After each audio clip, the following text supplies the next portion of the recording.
interacting with each other and the kind of characteristics of that generation of children that we're having to deal with in terms of university admissions and the way that we build communication strategies.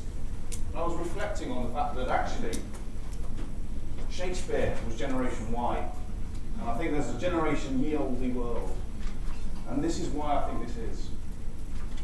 Shakespeare is a truly globalized individual, not just in terms of the fact that the work that he produced has had such an impact globally.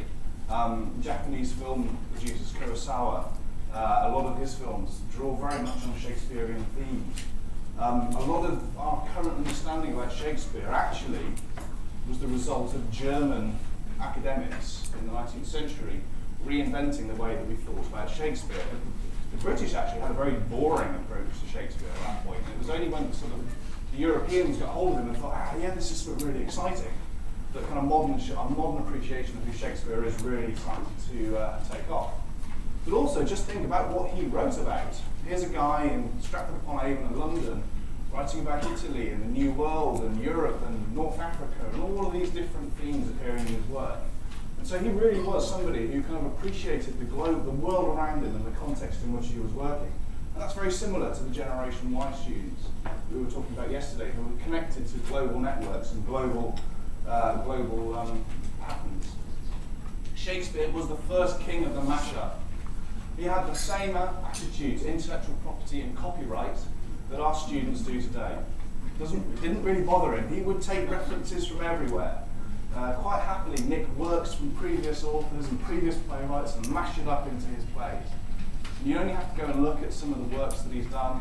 Othello draws very, very much on earlier works, on earlier themes and earlier stories, but he kind of took all those themes, put them together and created magic from them. And that's what a lot of our Generation Y kids are doing. They take themes, they take brands and identities, and they put them together and create new things, new works of art, new things that really work very well.